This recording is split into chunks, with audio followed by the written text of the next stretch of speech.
America slapped a 100% tariff on Chinese electric vehicles and told China to take its cars and go home. Canada did the exact same thing.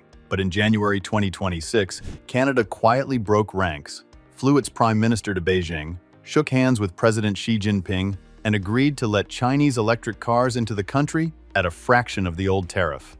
Americans were furious, auto workers were outraged, and the North American auto industry may never be the same. But to understand why Canada made this deal, you need to understand everything that led up to it. Canada was once a serious car-making country.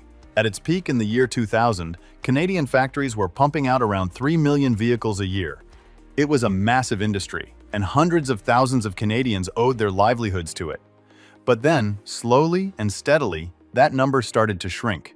By 2025, Canada was producing just 1.3 million vehicles a year. That is less than half of what it used to be. The jobs were disappearing, and the factories were going quiet.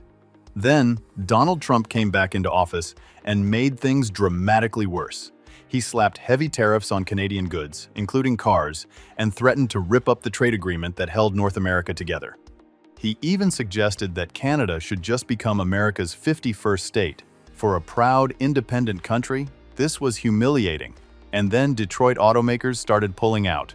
Stellantis put its Brampton factory on operational pause. General Motors canceled electric van production in Ontario and cut shifts at its Oshawa factory. One by one, the anchors of Canada's auto industry were lifting and leaving.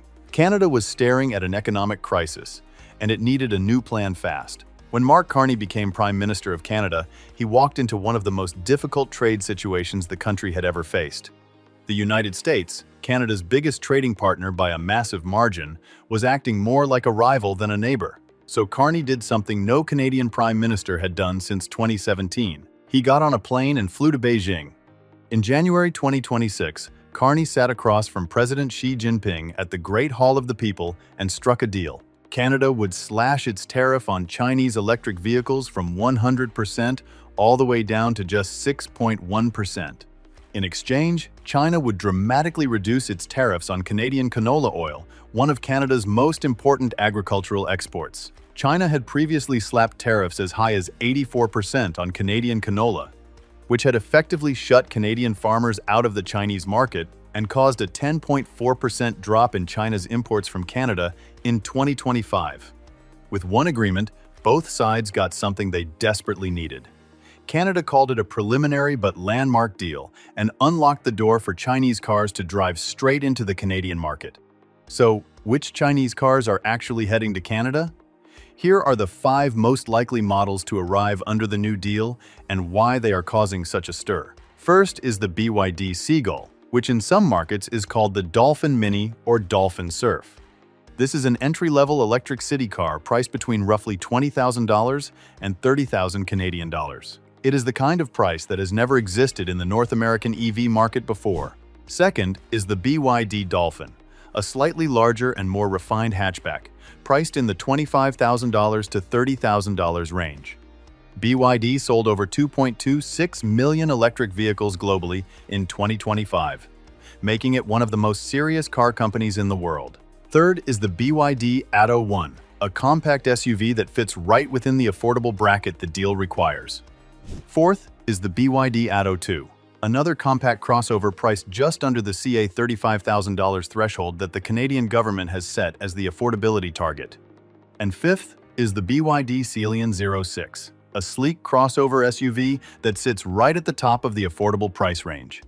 The reason these 5 cars matter so much is that Canada's deal requires at least 50% of the 49,000 imported Chinese EVs to be priced under CA $35,000, which is roughly US $26,000. The average transaction price for a new vehicle in Canada has now surpassed CA $63,000. So these Chinese cars are not just new competition, they are arriving at prices that nothing else in the market can touch. The moment news of the deal broke, the reaction from south of the border was immediate and loud. The United States has spent years building walls against Chinese EVs. The Biden administration hit Chinese cars with tariffs and regulations that have made it virtually impossible for Chinese automakers to sell vehicles in America. National security officials warned that Chinese-built vehicles could be used to collect data on American roads and infrastructure. Some even describe Chinese EVs as potential tools for remote interference.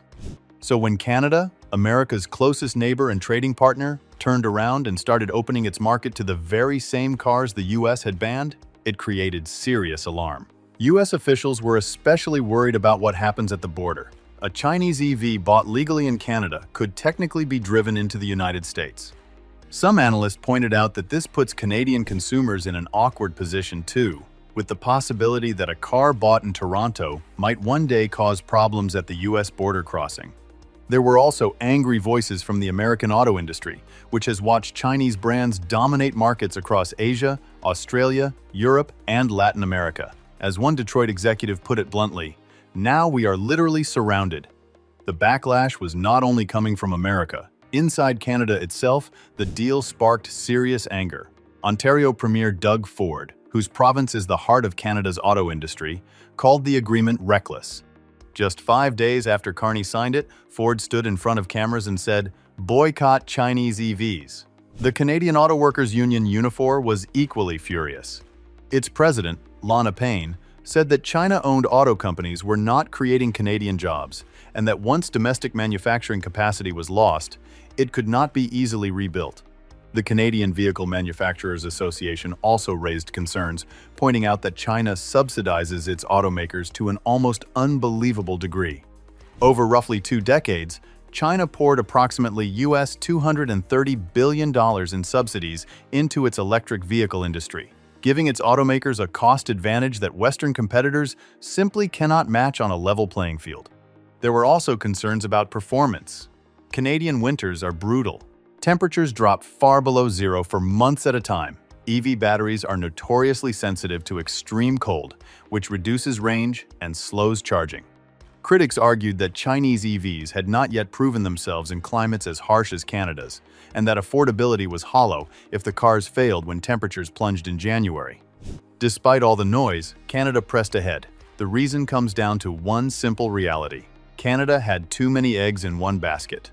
A staggering 92% of Canada's auto and auto parts exports go to the United States.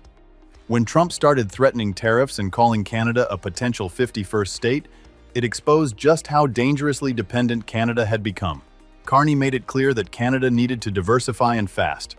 There was also the matter of Canada's EV market going into reverse. When the government ended its federal subsidy program for electric vehicles in early 2025, EV sales collapsed. Sales fell from 264,000 in 2024 to just 191,000 in 2025, a drop of more than 1/4 in a single year. Without subsidies, most Canadians simply could not afford to go electric. Chinese EVs priced under $30,000. Canadians solved that problem without the government having to spend a single dollar on rebates. In exchange for dropping tariffs, China also committed to lowering its massive tariffs on Canadian canola, which unlocked nearly $3 billion in export orders for Canadian farmers and fishermen almost overnight. Carney called China more predictable than the current unreliability coming from Washington, and the deal started to make sense as a cold, calculated move. Chinese automakers must also establish joint ventures for vehicles or batteries within Canada within 3 years of the deal. The hope is that this eventually creates Canadian jobs and builds a domestic EV supply chain rather than simply importing everything from overseas. The quota starts at 49,000 vehicles in 2026 and is set to grow to 70,000 by the year 2031. To put that in perspective, around 1.8 million new vehicles were sold in Canada in 2025, so Chinese EVs will initially represent just a small slice of the market. But the symbolism of what Canada has done is enormous. It has broken with the United States on one of the most politically charged trade issues in the world. It has invited brands like BYD, which sells more electric vehicles than anyone else on the planet, through its front door. And it has sent a clear signal to the rest of the world that the united front against Chinese cars in North America may be cracking. For Canadian consumers struggling with the high cost of living, the prospect of a reliable electric car for under $30,000 may be hard to resist. For American automakers, it is one more sign that their biggest nearby competitor is no longer playing by the old rules. And for China, it is a foothold in a market it has been locked out of for years. Whether this deal turns out to be brilliant strategy or a costly mistake, one thing is certain. the North American auto industry will never look quite the same again. If you made it this far, you clearly love stories like this. So hit that subscribe button right now because we cover the biggest business stories in the world every single week, and you do not want to miss what is coming next.